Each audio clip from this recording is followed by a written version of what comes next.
Hey, I'm almost out of mortar. Can you go get some more? Bet. I'll go over there and tell them.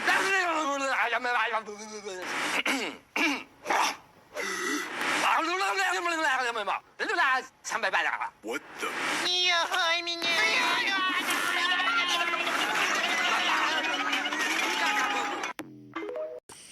So the Tower of Babel story is one demonstration of how insecure, how petty, and how short-sighted the God of the Bible really is.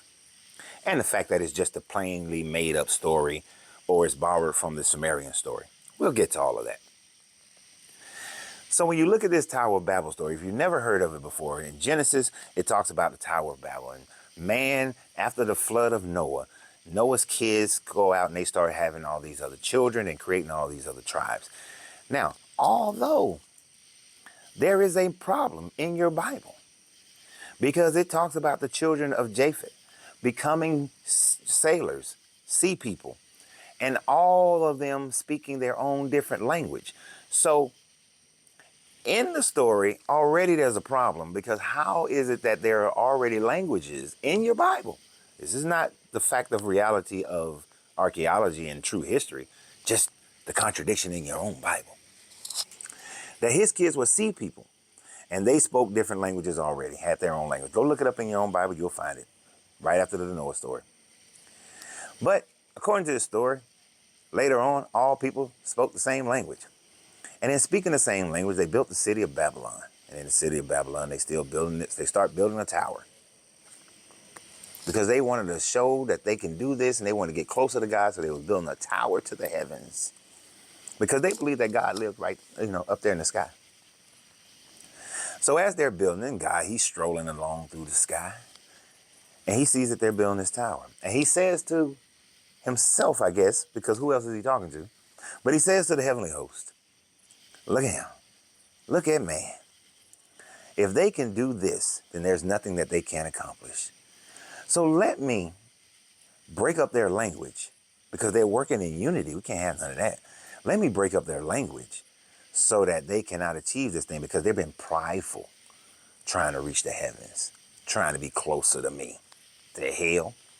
So they broke up the language, and all of a sudden all the work stops and everybody walks away. And in this case of this cartoon, the tower starts to crack.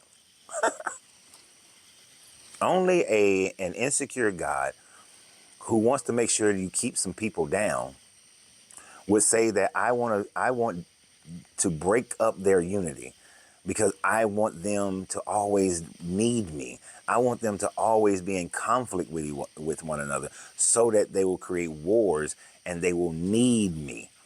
Because if they can work together and accomplish anything, then they may not need me. They won't look up to me.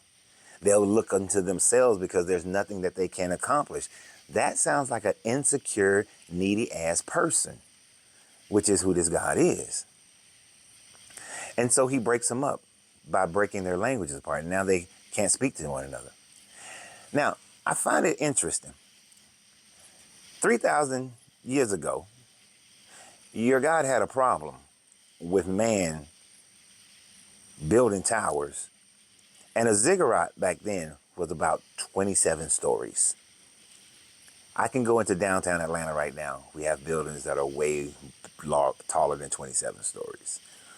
We got Mir Space. We had the Mir Space Station. We got the International Space Station. He ain't got a problem with the International Space Station, with people from, I think it's 7 different countries coming together, working in unity to build a space station. He ain't got a problem with that.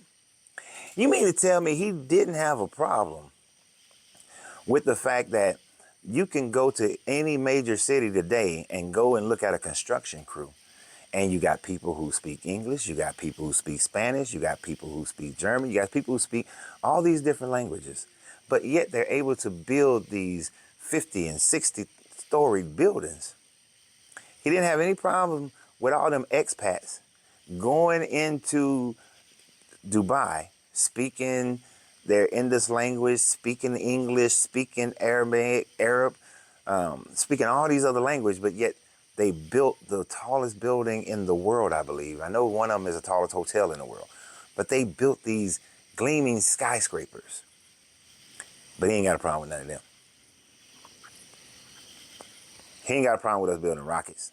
He ain't got a problem with us building airplanes. But he had a problem with those people back then. It sounds like an old man story. You know, Grandpa, why do everybody around the world speak different languages? Well, son, let me tell you what happened. Oh, way back in the day, man got prideful and tried to build this tower. And God didn't like it. So God said, I'm going to confuse their languages so that they can't do that because I don't want them to always worship me. And that's why people speak different languages around the world. That's what it sounded like to me, that was the problem. Now, the Sumerian version of that similar story is the fact that Enlil was at war with Marduk. Marduk was the patron god of Babylon.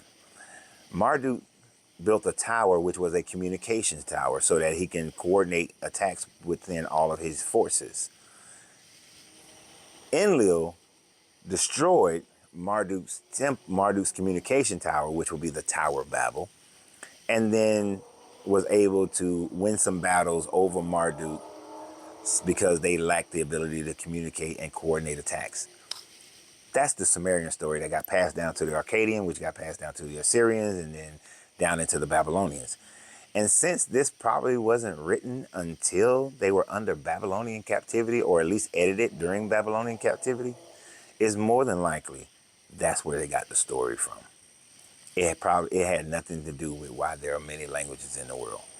Because even by the time frame you get the city of Babylon in existence, there's already people in the Americas, there's already people in the South Pacific, already people in the Pacific, already people in Africa, already people in Europe, already people in Asia. And guess what they all had? You guessed it. They all had their own language. They sure did.